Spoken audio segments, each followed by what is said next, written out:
Hey, Diana, did you know that becoming healthy can actually make you money? Mark, that may be the smartest thing you've ever said. Ladies and gentlemen, jurists and just curious, welcome to the Successful Barrister Podcast. Here you'll learn about marketing, management, and life skills for lawyers that probably won't get you disbarred. Hosted by Marc Whitehead, a seasoned lawyer who remembers when fax machines were cutting edge, and Diana Berry, attorney, COO, and the brains behind the scenes. Together, they are the legal world's most dynamic duo since statutes met regulations. So if you're looking to build a practice, not a prison, you're in the right place. Welcome to the Successful Barrister, where legal legends are made. And welcome to the Successful Barrister Podcast, the podcast for lawyers about marketing, management, and life skills that probably won't get you disbarred. I'm Marc Whitehead, along here with my co-host and COO, Diana Berry. Say hello, Diana. Hi, everyone. All right. So, Diana, today we're here to talk about something a little bit different. In the past, we've kind of focused on business-related activities. But quite frankly, today I think we're going to go talk about one of the most important things that we're ever going to talk about, that one's own health, particularly delaying the Grim Reaper. And I've had a lot of life experience about this that I think is useful to share. And for those of us who are just listening on Audible or audio and not looking at the video, a simple look at you and me will tell you there's a huge difference between my health and your health. I don't know about all that. I Just for those who are not watching, so I'm a 57-year-old overweight man, and Diana here is with her brand new birthday. Can I say your age? Of course. Her age is 43, and she's in fit shape. She works out every day. She can probably run circles around everybody in this firm. The total opposites on the scale here a little bit. But we're going to talk today about our health and why our health is important, and specifically why a healthy heart and a healthy brain as a lawyer can actually make you money in the end. Yeah, I'm really interested about this. So you actually started your journey. Well, we talked about this with Atticus. So maybe we can where longevity kind of, and we'll talk a little bit more about this in the second one. But it really made me take a look, and because I started working with you when I turned 40 with you, and it really, my metabolism changed. And so, yes, I work out 5 days a week, have worked out with weights and all the things for over a decade for 5 to 6 days a week. But something changed, a couple years ago, and it just really hasn't, gotten back to where, I was in my 30s. So I'm very interested to see what you have to say. Trust me, you're not the only one. When you get in your late 30s, early 40s, there is something about your metabolism that changes. Overnight. Just immediately, almost. And so my journey, I will kind of relate back in time. I was an athlete, as a kid growing up. I played football, I ran track, I played baseball. I was very active, in college. Managed to put on a lot of muscle in college through some weight training programs and gyms that I was involved with in college. But then life happened. Then law school happened. Then the bar exam happened. Then I got married. Then I had 4 kids. Then I started running, a practice. All at the same time for those two things, right? Right. And I would suspect that most of our audience has probably experienced something similar to this, particularly when you get into I'm going to say your 40s, because this is when it started going downhill, late 30s, early 40s. And I went from 180 pounds in college to in my mid 40s, I was up to about 260, 265. Way, way overweight. I was way out of shape. Unhealthy. I was unhealthy. I was eating like crap. Probably drank way too much. But I was making money. Your 40s is your prime time as a lawyer. This is when you really bust out. In your 20s and your 30s, you're still trying to figure yourself out. You're still trying to figure out your career. But, you hopefully when you get into your 40s, that's when, lawyers hit their prime. Well, that's also the time you're raising your kids. Right. Or they're getting in more or less for you anyway. And I'd say most of our listeners. Exactly. So I'm raising kids, raising a family in the middle of a marriage, trying to build a law practice, hitting my prime, making money. One of the problems with making money is then your food options really expand, and damn, that steak looks really good. And I can go to the nicest restaurants, and I can order the nicest bottles of wine, and we can go out and have cocktails afterwards, and let's go out to dessert and all of these things. And that's all sounds great. But the problem is all of that came at the expense of my health. Well, and convenience, right? So you had the money gave you more options, right? So even if you weren't going out to the nicest restaurant, say every night, it still allowed you to say, okay, well, we're going to pick up, either Pizza Hut or something of equal fast casual food more often than, you otherwise would, because Tina was probably running the kids around to their extracurricular stuff. So she's busy and she doesn't have time to prepare the meal. You're still working late She was hours. in grad school at that point, so she didn't have time to cook. Exactly. So the money also gave you convenience. And so I think that's also something that was an aha moment for me, was it's not really just, okay, eating out and doing all the things that you just mentioned about having the nicest stuff. It can be a steady diet of fast casual or even convenience food that can really harm you. Right. So I got to the point where, I yo-yo dieted. I did all sorts of weird diets, trying to lose the weight. I was in a liquid protein diet program here locally in Houston. I actually did it 3 different times. That sounds awful. It is awful. It is awful, but it works and you lose weight really fast. But the problem is the second you come off of it, then it just comes right back. Yeah. I still have my charts, my weight charts from back then. I would go from 260 down to like 195. And then. And how long of a time? About 6 months. That's some serious crash dieting. Wow. Not healthy. Not sustainable, obviously. Not sustainable. You look at my weight chart, within 18 months, I was back up again. Yeah. It didn't, I didn't change my lifestyle. I simply did a crash course. And the problem with crash courses, they have a beginning and they have an end. Well, and I think like most lawyers, we wanted the quick gain. Yeah. Right. And then we wanted the quick fix and then move on to the next thing or the next problem or the next struggle. And then we were ready just to, and I think we took the same approach, or you took the same approach to your health. So what was the game changer for you? Well, I'm not sure that there was a specific game changer. What made you change in terms your approach? Of weight? There probably was a game change in terms of my approach, and it probably kind of hit in a couple of different steps. The first one was I realized, quite frankly, that my musculoskeletal system was breaking down. My back was breaking down. My knees were breaking down. And it's one thing for being overweight and kind of out of shape and wheezing. It's another thing to be in chronic pain. Oh. So I started thinking about it in terms of that and started kind of making a shift and a focus. So I was able to sort of get my weight down to a more moderate number, like around 220. Mm-hmm. Okay, so I went from being obese to just overweight. Mm-hmm. So that was a mindset, and it really revolved around, I need to relieve some pain. And that was good. That was a good first step.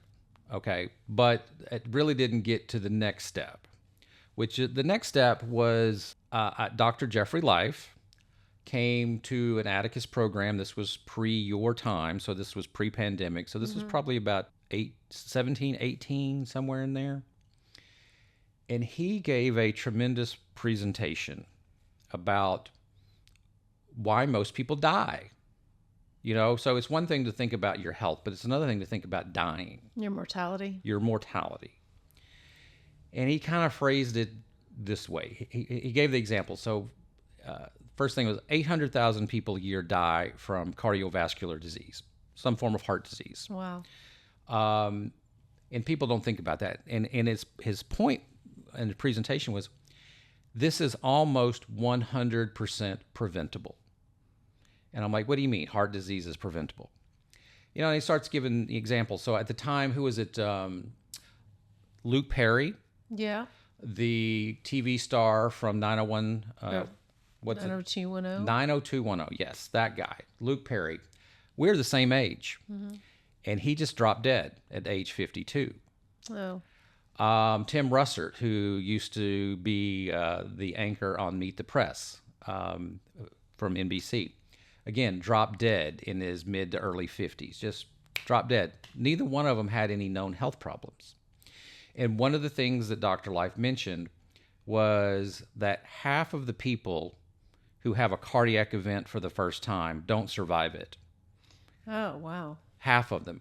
So in other words, they have no symptoms, they have no symptomology, they're not under treatment for cardiovascular disease. They just simply have their first cardiovascular event, and half of them drop dead right then.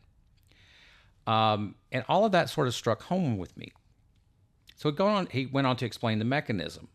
So the mechanism of it is that over time, and this happens particularly in our 50s and 60s. In our 40s and 50s.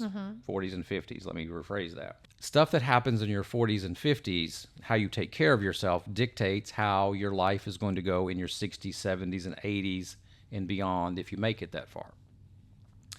And the number one thing that we do to ourselves in our 40s, 50s, is we allow our bodies to develop plaque through various bad habits that we develop. Plaque is basically the body immune system kind of going off kilter a little bit because of the way we treat it. And you end up developing plaque in your arteries and your veins. And the plaque ultimately, when it gets bad enough, turns into blood clots.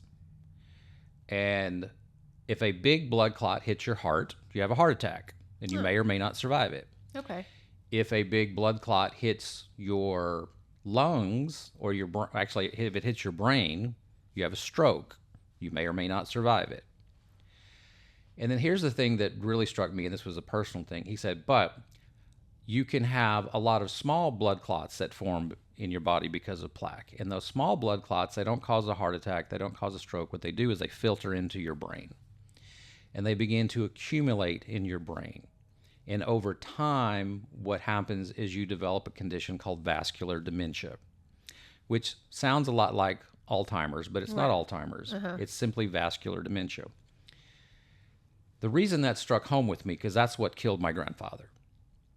My grandfather, World War II veteran, just a jovial, verbose man, could tell a joke at a drop of a hat, never met a person he didn't like.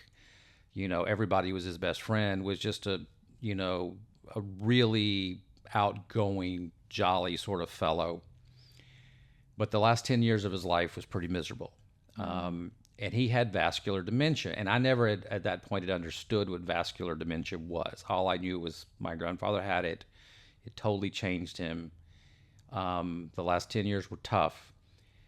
But I never understood the mechanism of what happened, of why it happened. And so Dr. Life explained the mechanism. He also explained how we can actually prevent this. Most people, 99% of all people out there, can prevent plaque in their bodies through taking care of themselves properly. Life choices. Life choices. It's all about your life choices. It could even be life choices that extend back into your 30s, but he said particularly in your 40s and 50s. And that's what we're really going to talk about in the next segment. Right. Those life choices that you made to kind of get you back on track and hopefully get you to live a lot longer than you'd originally thought. Absolutely. This podcast is sponsored by Marc Whitehead and Associates, a national disability benefits law firm. Marc Whitehead runs a firm of over 60 dedicated people whose mission is to make a difference in the lives of our injured and disabled clients. Marc represents disabled claimants in Social Security disability, private disability insurance, and veterans disability claims in all 50 states. Marc Whitehead is double board certified in both Social Security disability law and personal injury trial law. Marc has litigated disability cases in over 40 states and counting and can help your clients too. Stop throwing your phone calls away. Call Marc Whitehead at 701-VIP-LEAD. That's 701-VIP-LEAD. Or visit our website at disabilitydenials.com. Referral fees are paid in all jurisdictions where it is permitted. Refer us your disability cases today and know that your clients will be in good hands. All right. So we've been talking about delaying the Grim Reaper. And I think in our first segment, we kind of laid out sort of my personal journey and what what I would call my original epiphany with Dr. Jeffrey Life. So you have the epiphany. So And then what happens? So then I start looking at it, what can I do? And that's when I start realizing, and one of the things that Dr. Life said, he goes, when you start, the first thing you need to do is you need to eat well, not just for whether the P90X 90-day plan or something like that, or work out for like 90 days. It's not about setting, intermediate, I'm going to lose 20 pounds over the next 2 months or something like that. He goes, it's about a lifelong journey. And so you need to resolve that I'm going to eat well every day until I die. I'm going to get exercise every day until I die. And when you change your time frame that you're looking at, it really changes your mindset. So in other words, I'm not looking for some quick fix fad diet that I can lose, 60 pounds in 6 months or something like that, which won't last. I'm making a reasonable change, but I'm going to make this change every day for the rest of my life, because what I'm training for. I'm not training for some sporting event. I'm not training for, some triathlon or something I'm going to do. I'm training for the last decade of my life. Oh, okay. I'm bringing in a little bit of Dr. Peter Attia, which we'll talk about him in a minute. He talks a lot about training for the last decade. Decade of your life. Yeah. So I think we get into these, like I said, the quick fixes, but it's about losing the 10 pounds or losing the 20 pounds, right, or, like you said, training for something. And so almost Simon Sinek, it's not a finite game. It's an infinite game. It's an infinite game. But we're going to do this, but we're going to do it every day for the rest of my life. Okay. So that actually, we talked about this in a prior podcast a couple of weeks ago about Kaizen and the spirit of Kaizen, which is incremental improvement. Small changes made on a regular basis. And we talked in that podcast a couple of weeks ago about, I changed my goal from I need to lose 60 pounds to I'm just going to lose 1 pound a month. I'm just going to make some small changes. I'm going to eat better every day. I'm going to get some exercise in every day. And I'm just going to lose a pound a month. No big deal. Easy peasy, an easy goal, but I'm going to do it every month. And I'm going to keep up these habits every day, every week, every month until the day I die. Just small incremental changes. And when you add that up, over a year, I lost 15 or 20 pounds. And then the next year, I did it again, lose 15. And you kept it off. You kept those original 15 to 20 off. And admittedly, it has fluctuated, but not nearly as wildly. I'll gain 5 pounds here, I'll lose 5 pounds there. Nobody's perfect. And that's the great thing about making small changes every day. Even when you fail, it was just a small failure. Yeah. It wasn't a big failure. Well, it's progress, not perfection, right? Right. We say that in the office all the time. Progress, not perfection. And I think that applies to your health journey too.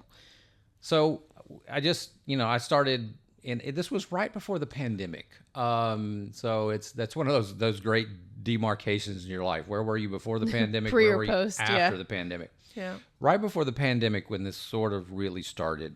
And I carried it on through the pandemic. When the pandemic hit and my gym was shut down, I went and bought a bunch of equipment and built a little gym in my house. Although I will say that I'd much prefer to work out in a public gym where I'm around other people. That sounds horrible to me. No, I love it because you see the same people. If you go to work out at the same time every day, which I do, you see the same people every day. You get to know them. You get to say hi. That sounds horrible. Yeah, I know. Me. That's me. Other people want to do different things. Yep. I just prefer to be around other people that are doing like things, and we're sitting there sweating together and just having a good old time. I do think there is something very powerful about that community, but also pushing yourself to the limits when you know that someone else might be watching. Because whereas where I work from home, but I think your biggest shift, not just in that mindset, was the idea that you at 55 may not be at the maybe tail end of your life. So this was the next epiphany. Yeah. So you're talking about the next epiphany. So I was 55 years old, sitting in an Atticus seminar, and they were talking about health. And it struck me at that point. Now, at 55, I was relatively decent shape. I'd lost a lot of weight. I felt I was in pretty good condition for So a couple of years ago. A couple of years ago. We're well past the pandemic at this point, and I'd felt I was doing well. But at 55, it sort of hit me, what's left? What do I have left in the tank? And it struck me, I want to live to be 110. And not just live to be 110, live to be 110 healthily, like in good shape, Live enjoying well. my life. Live to 110 in good health.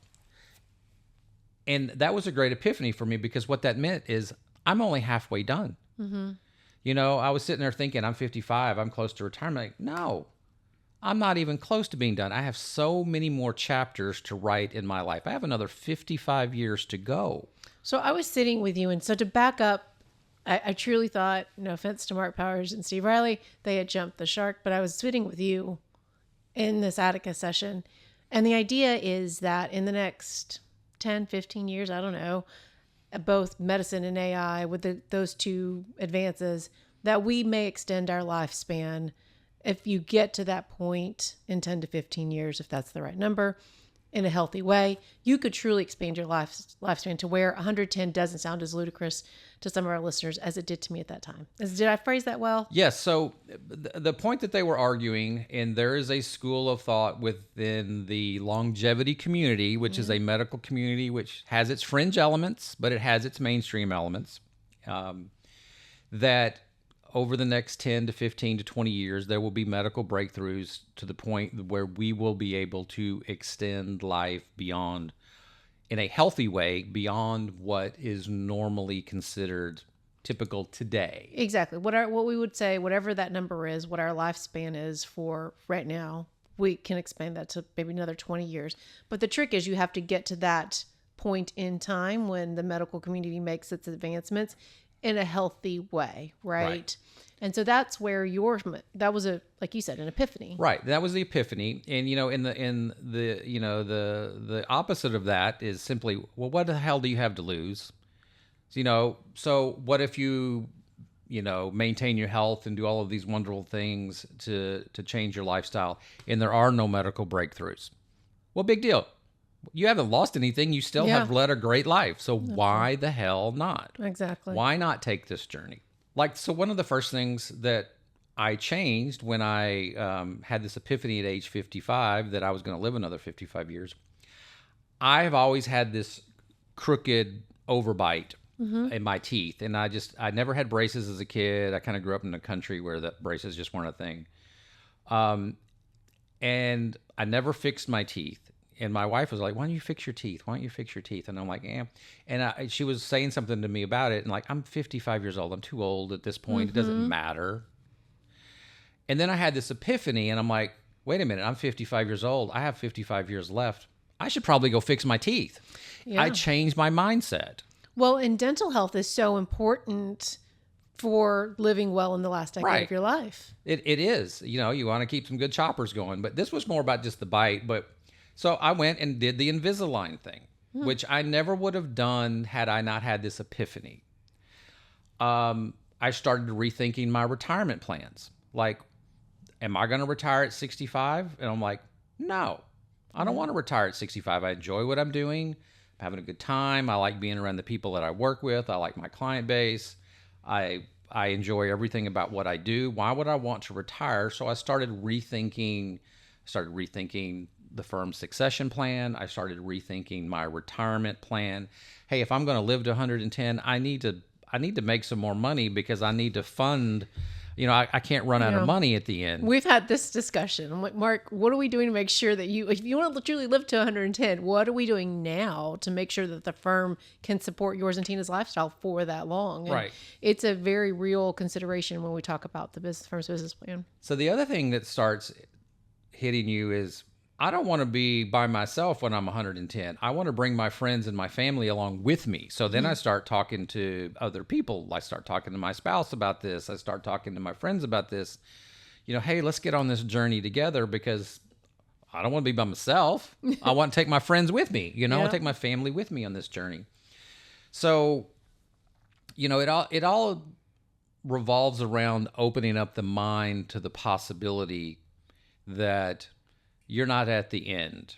You're just coming up on the next chapter. Yeah, and I think that one of the things that you got, I would say, aggressive about was seeking a lot of expert advice. And you talk about it a little bit about this in your article, about how the standard of care in the United States isn't, I don't know, what's the word you would use there? It's the standard of care is not good enough. It's acceptable. Yeah, it's for the masses. Baseline? It's baseline. It's Yeah. baseline. So the standard of care is this. You should go get a physical once a year. They check your blood pressure. They might do an EKG on you, which quite frankly, if you know anything about EKGs, I think are almost worthless. They do some basic blood work. They might take your PSA, which is important for men. It's very important for men. But that's all they kind of do. And they just say, yeah, you're good. Yeah, you're 30 pounds overweight. You're fine. Lose a little weight. But they don't say anything about it. They don't do anything about it. They just say you're acceptable. Mm-hmm. And we're all going to get older and, you're going to start breaking down. I don't accept that. That's not good enough for me. I want better than that. So what are some of the things that you've done? So I started treating with Dr. Life. I heard him speak. And he accepts patients nationwide. You have to go to him. He's in West Virginia, so I Not now the make easiest trip for not the even easiest from trip. Houston. No direct flights. Yeah. But I have a lot of friends that go to him as well. So A lot of the Atticus community. A lot of the Atticus community. He's known as what's called a lifestyle doctor. So he works with you, again, for a fee, not an unreasonable fee, but you go visit him once a year. He does a lot of extensive testing that other doctors don't do. Mm-hmm. So the first thing he does is very extensive quarterly blood work, a lot more extensive than what a doctor. How many vials did they take from you? About 15 vials. Wow. Every quarter. Every quarter, and they test for all sorts of things. And I'm not certain about this because of HIPAA privileges, but one of my friends who went to Dr. Life just got diagnosed with cancer, and it was caught relatively early. I don't know this to be a fact, but I think it was because of those quarterly blood tests. So that's just conjecture on my part, but it couldn't hurt. Let me just put it that way. So I do think that some of these tests, whether you use the Dr. Life or I just mentioned it to you, the Mayo Health Clinic, Mayo Executive There's a similar Clinic. program at the Mayo Health Clinic. And so they'll run a series of tests where there's, they'll look for any, like I think I heard it was any cancer cell in your body. Like they'll run a blood test for it. So you can get very aggressive with your health testing. Right. And you do that. I think the idea is that if you do that over periods of time, then you can kind of draw your own baseline of your health to find the anomalies of things that may go awry at this point. Is that right? Yes. So one of the things that is not the standard of care right now, and it should be, so there's a test called the CIMT, the carotid artery B mode ultrasound image. Mm-hmm. Okay. This is a test, a non-invasive test where they do an ultrasound on your carotid arteries on each side of your neck. What you really want to know is you want to know if you have plaque in your main arteries in your heart. Mm-hmm. Okay. But that's an invasive test where they have to inject dye and they have to do some sort of more invasive imaging, and it's very expensive to do. The CIMT does a similar thing, but it's non-invasive on the carotid arteries because it's an ultrasound, because it's right there next to the surface. Mm-hmm. So it's easy. It's an easy test to run. They take images, they send them off to the lab. They test. They basically view the images for plaque. So the kind of the neat little trick here, the neat little hack is that the carotid artery mimics your main arteries in your heart. So if it's going on in your carotid, it's going on in your heart. Right. Okay, and vice versa. So it's a quick, easy test that doctors can run. It's about $200 test, but they can run it annually. It's ultrasound, so it's non-invasive, no x-rays, nothing like that. And if they do that year after year after year, they can get a baseline and they can see where you're at, and they can flag the problem before it becomes serious. Mm-hmm. This is not the standard of care. but it ought to be. Yeah, I'd never heard of. I've medical people in my family. Never. My brother-in-law is a cardiologist. Never heard of this test before. So, And there are other cool. types of tests that test for plaque could be a little bit more intensive, maybe slightly better tests. But they're more invasive, they're more expensive, and therefore anything that's invasive and expensive is never going to become the standard of care, because the standard of care is not set by doctors. The standard of care is set by insurance companies. Okay, do you want your life and your health to be ruled by an insurance company? I think not. Well, and I think you said it best when you were that it's for the masses. It's meant to be what's best for everybody. And so this is an opportunity to kind of figure out what's best for you, and then to maybe dial it in. Maybe you don't need the 15 vials of blood every quarter. So, and But you think so. But I think you do. But that's just me. Now understand, insurance doesn't cover any of this stuff. That is true. I pay for all of this. And he cuts deals, and it's not exorbitantly expensive, but I would say that the average person probably would have difficulty affording the kind of care that I do for myself. I recognize that very much. I really do understand that what I do is, may be beyond the reach of many people out there. But I think it's beyond the reach of me, especially where I'm at right now. So I will say that. So what I do appreciate from my perspective is just knowing that they exist and making it maybe a 5 or 10-year goal is to start doing that for myself and incorporating that to establish my baseline. And I think in the next segment, we're going to talk about things that are within my reach and most of our listeners' reach, is the changes that you made into your daily life, some other resources that I've benefited from because you do share them with the team, and I take what I can from them, change what I can in my own lifestyle, even though the whole doctor life, 15 vials quarterly is beyond me right now. So let me just say, I don't want to leave the impression that it is that expensive. So I will say probably I spend about $20,000 a year That's above and very beyond. expensive, Mark.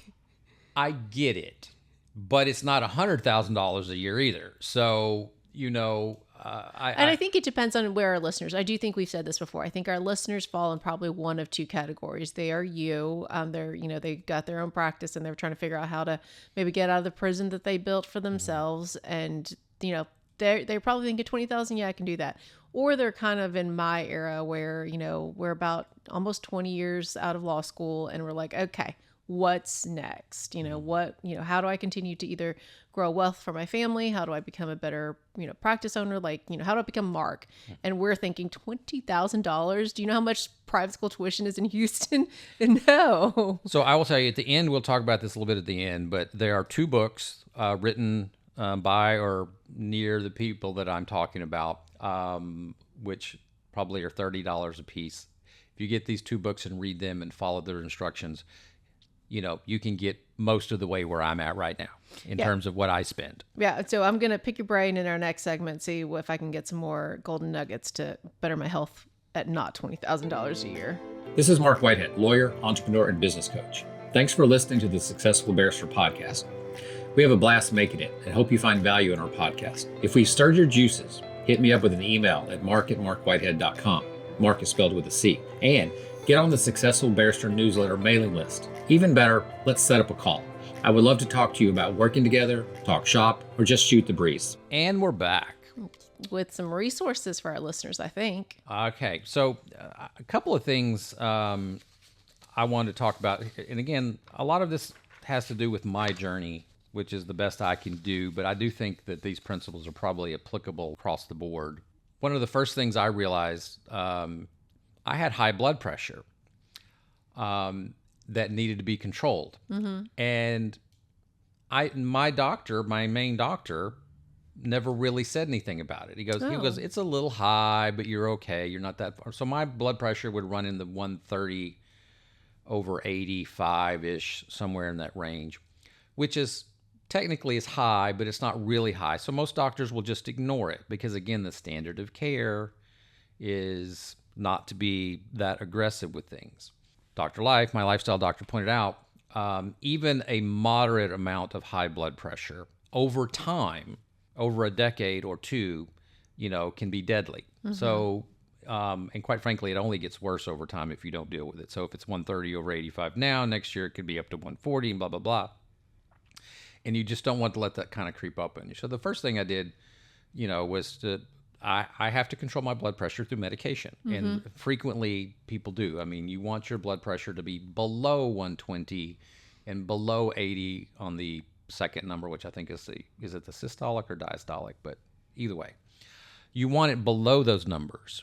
And a lot of people just have to have medication for it. I have a history of high blood pressure in my family. But again, that's one of those things that people can let slide. Yep. Because it's just a little high. You don't notice the creep. You don't notice the creep. If you're only going once a year, Yeah. it's like, okay, 125, 127, those things don't really seem like big moves. Yes. So what else did you change? So the other thing I changed is basically my workout routine.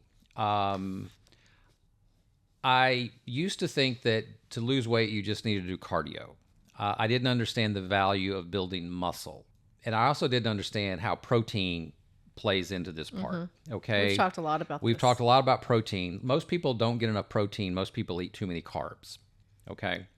Carbs are for energy. And if you don't burn the energy, they ultimately turn into fat. Yep. Protein, your body uses to make muscle. If you don't make the muscle with it, I'm not a doctor, so I don't want to explain what happens to excess protein, but quite frankly, nobody has excess protein. It's very rare. Very rare that people Yeah. have too much protein in their So diet. as a former cardio junkie in my 20s, I was a total cardio junkie. That's one of the things that I've changed in my workout routine in my 40s is I really don't do much cardio now. I do maybe one day of HIIT cardio, but always with weights, and it's always a lot of strength training. And one of the things that, in terms of protein that we talked about, is for women, they're basically saying now, especially in your 40s, so women in their 40s, it's at what, 1 gram of protein for every pound, more or less? To maintain your body, maintain your muscle mass. If you want to grow your muscle mass, I've heard up to 2 grams.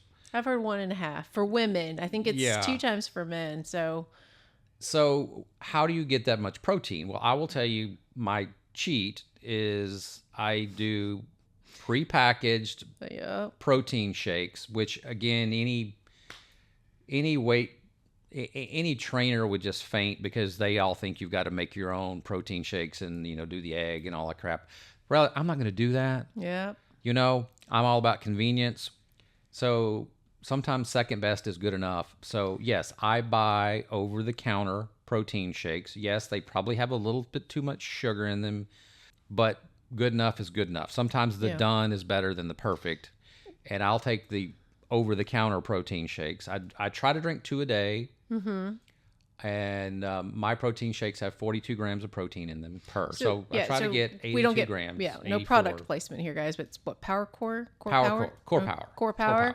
And they have strawberry, vanilla. Anyway, so in a pinch, when I've forgotten mine, I have tried them, and I space them out over 2 days because it's too much for me. But in terms of calories as well. But, the consistency of having that, as well as I do think that with the increase of health awareness, the quality of the protein shakes have gotten a lot better. Whereas before, maybe a decade ago, they were probably filled with too much junk. Yeah. I think you can get some quality, convenience for consistency. I think those are the things that really make a difference. And so if you had to point to one more thing, Mark, what's one more thing that's made a difference in your last couple of years? Well, consistent cardio. And I had to find something that I actually liked to do. Now, the reality is there's no cardio that I like to do. But what I like to do is I like to make playlists on my Spotify. And I like to listen to good music. So what I do is I make 30-minute playlists, and I make them frequently, and I change them up a lot. And then I will listen to my 30-minute playlist. The trick is, by the way, while I'm listening to my 30-minute playlist, I'm also doing the elliptical machine. It's usually the elliptical for me because it takes pressure off my knees. I don't like the bike because I don't like the seat, the butt thing. So in other words, I'm tricking myself. I'm not doing cardio. Yep. I'm listening to about 7 songs You love. Yeah. that I love because I'm a big music junkie. And I'll do different eras, I'll do different genres, but I'll kind of get excited. Hey, I made a great 7-song playlist. So I'm going to go listen to these 7 songs. Oh, by the way, I'm doing some cardio while I'm listening to my 7 songs. So I'm tricking my mind. Now, here's the fun part. I am on stage in front of 15,000 people singing these songs Oh, wow. in my head Oh, good while for I'm you. doing the cardio. Yeah. So, and I'm usually have my eyes closed. I mean, people are like, why's this guy got his eyes closed? I got my eyes closed. I'm doing my cardio. You know, I'm in concert. I'm singing my 7 songs to the 15,000 people. The next thing I know, the 7 songs are over. My 30 minutes is over, and I'm done. And you were the hero of your own I'm the concert. hero of my own concert. Damn, I've put on some good concerts in my head. It's beautiful. Well, It's beautiful. So the combination of weightlifting and cardio, because what we're trying to do is, again, we're trying to build our body up so we will live better during the last decade of our life, whenever that happens to be, and nobody knows when that is. So, but you need to have muscle stores built up. That's the problem with most people as they get elderly, is their muscle deteriorates. They don't have a lot of muscle mass left, which means they don't have a lot of bone density left, which means they fall and they break things, or they become frail and they become unstable.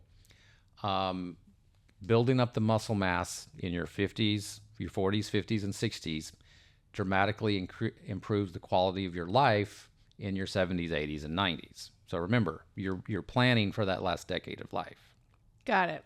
So let's, in closing, I don't have $20,000. What resources have you got for me, Marc? Okay. So I have 2 books that I have sent out to all of my friends over the last 2 Christmases. Including me, so thank you. Yes. The first one is called Healthy Heart, Healthy Brain. And it is written by Bradley Bale and Amy Doneen. They also put out a series of videos that accompany this book, although they're not free. You do have to pay for them. I've listened to the videos, they're great, but the book basically covers the same material. The byline of the book is the personalized path to protect your memory, prevent heart attacks, strokes, and avoid chronic illness. So that was the first book I read at the advice of Dr. Life, and it is sort of the regiment that we follow. And I think the first year I gave out about 400 of these books Wow. to my friends at Christmas time. I usually had sent bottles of wine or something like that to, my friends / business associates. So we changed it up, sent the book out, big hit. I have stories from a couple of people where the book changed their lives. Very happy with the results. The second book, Dr. Peter Attia. He's a well-known health guru.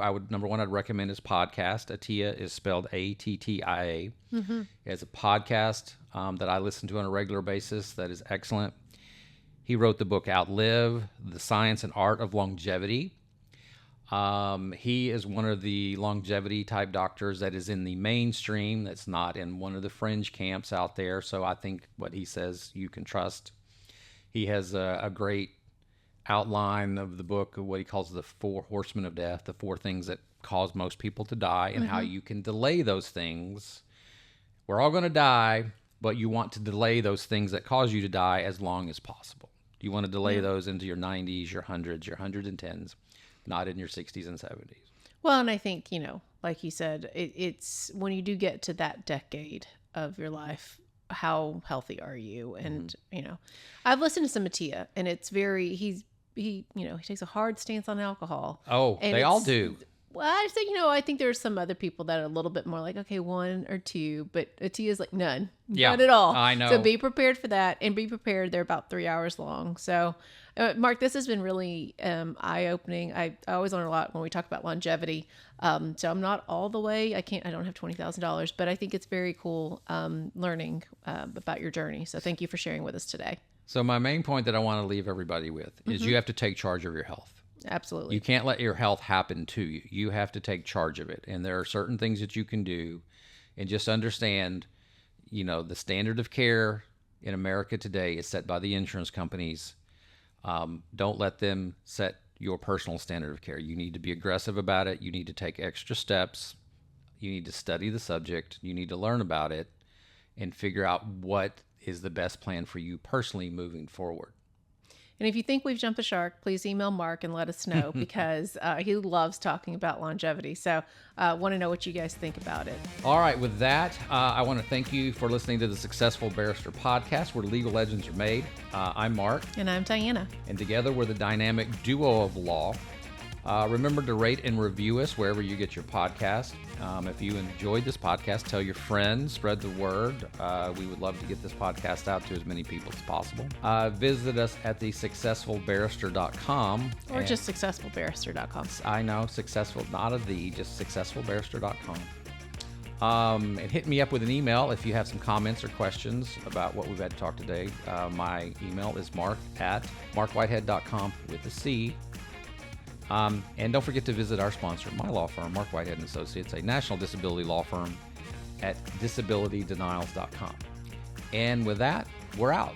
Bye.